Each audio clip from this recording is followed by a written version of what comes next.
وہ بھی بدل جاتے ہیں.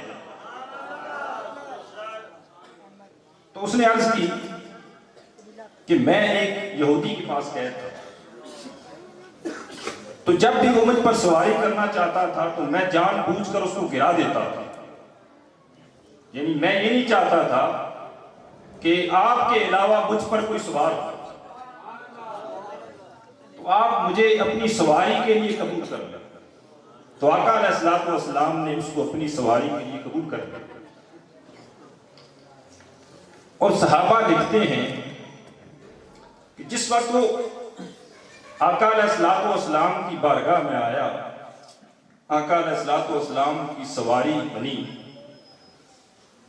تو اس کا وہ جو جانور پن ہے وہ سب کچھ بدل گیا. جس وقت آقا علیہ الصلوۃ والسلام نے کسی صحابی کو بلانا ہوتا تو آپ اس دراز گوش کو بھیجتے، وہ صحابی کے گھر جاتا، منہ سے دروازہ کھٹکھٹاتا اور بتاتا کہ تمہیں آقا علیہ الصلوۃ والسلام بلا رہے ہیں. یہ اس کو جس کو نسبت ملی، جس سواری کو، اس کے حالات ہیں.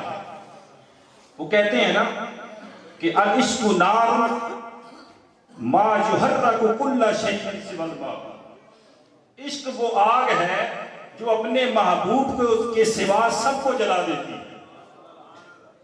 اور پھر جس وقت آقا علیہ الصلوۃ والسلام کا ظاہری طور پر پردہ ہوا تو اس کی حالت یہ ہوئی کہ وہ مدینہ شریف کی گلیوں میں دیوانہ وار گھومنے لگا.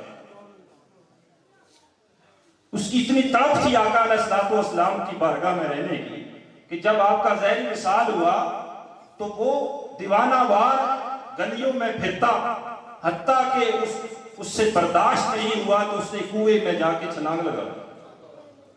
یہ آقا علیہ الصلوۃ والسلام کے ساتھ ایک دراز گوش کی محبت ہے. اسی لیے آقا علیہ الصلوۃ والسلام نے فرمایا لا یؤمن احدکم حتی اکون احب الیہ من ولدہ ووالدہ والناس اجمعین. تم میں سے کوئی شخص اس وقت تک مومن نہیں ہو سکتا جب تک میں اسے اس کے والدین سے، اس کی اولاد سے، اس دنیا کی تمام چیزوں سے، اس تمام لوگوں سے بڑھ کر محبوب نہ ہو جاؤں. ہم اس دنیا میں آئے ہیں، اللہ تبارک و تعالیٰ نے ہمیں کچھ رشتے عطا کیے. دوست احباب سے شروع ہوں، عزیز و اقارب سے شروع ہوں، تو سب سے جو اوپر رشتوں میں قابل احترام، قابل محبت اور انسان جن کو سب سے زیادہ چاہتا ہے، جن کی بہتری کے لیے، جن کے مستقبل کے لیے، جن کو اچھا روزگار دینے کے لیے، جن کو پالنے کے لیے وہ تگ و دو کرتا ہے، وہ اس کی اولاد ہوتی ہے. وہ اپنی اولاد کے لیے اپنی ساری زندگی لگا دیتا ہے. اور جو اس کے لیے سب سے زیادہ قابل احترام جو ہستیاں ہوتی ہیں وہ اس کی والدین ہوتی ہیں. لیکن آقا علیہ الصلوۃ والسلام نے کیا فرمایا کہ ان سب رشتوں سے بڑھ کر جب تک تم مجھ سے محبت نہیں کرو گے تمہیں ایمان کی دولت نصیب نہیں ہوگی. ایمان کی دولت نصیب نہیں ہوگی. اور حاضرین محترم،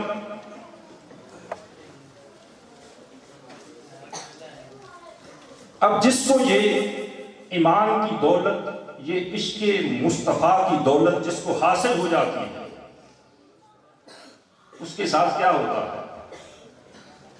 وہ آتا تو ابو بکر ہے لیکن صدیق اکبر بن کر جاتا ہے. وہ آتا تو صدیق اکبر ہے، ابو بکر ہے، لیکن صدیق اکبر بن کر جاتا ہے، دنیا کا سب سے سچا انسان. کیوں؟ نسبت مصطفیٰ میں، نسبت مصطفیٰ میں. وہ آتا تو بارگاہ میں عمر ہے لیکن فاروق اعظم بن کر جاتا ہے. وہ آتا تو عمر ہے جن کے بارے میں آقا علیہ الصلوۃ والسلام فرماتے ہیں کہ جس راستے سے عمر گزر جائے وہاں سے شیطان نہیں گزرتا.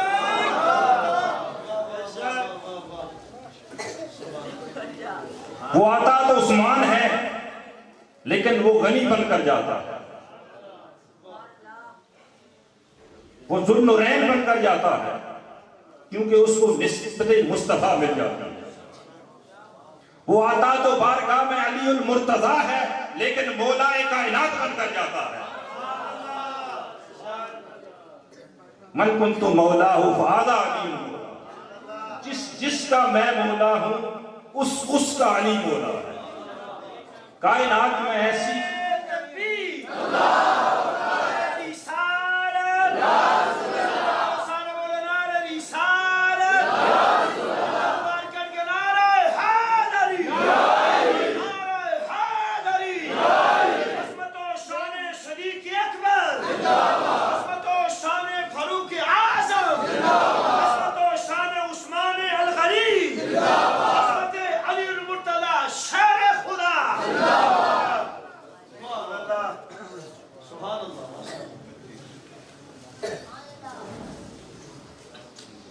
وہ آتا تو علی المرتضیٰ ہے لیکن شیر خدا اور مولا کائنات بن کر جاتا۔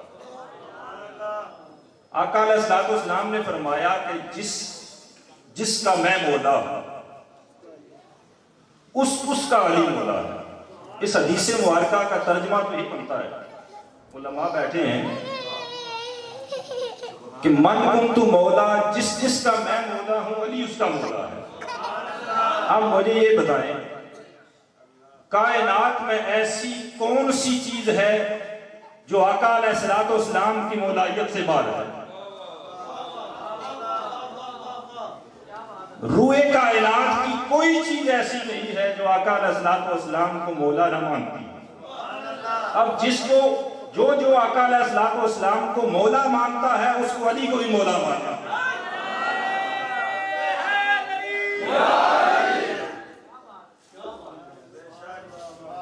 اس کو مولا کائنات کو بھی مولا ماننا پڑے گا۔ ایک غزوہ کے موقع پر بہت شدید جنگ شروع ہوئی تو مولا کائنات جب جنگ کرنے کے لیے گئے تو آپ نے ایک ایسا وار کیا اور آقا علیہ الصلوۃ والسلام وہ آپ کا وار کرنا خود دیکھ رہے تھے۔ تو آقا علیہ الصلوۃ والسلام نے فرمایا کہ اے علی، جو ضرب تو نے لگائی ہے یہ ثقلین کی عبادت سے افضل ہے۔ وہ مقام تھا مولا کائنات۔ فرمایا یہ جو تو نے ضرب اللہ کی راہ میں لگائی ہے یہ ثقلین کی عبادت سے افضل ہے۔ ہم ان کے ماننے والے ہیں، ہم ان کے ماننے والے ہیں، ان کو جانے والے ہیں، ان کی اولاد سے محبت کرنے والے ہیں۔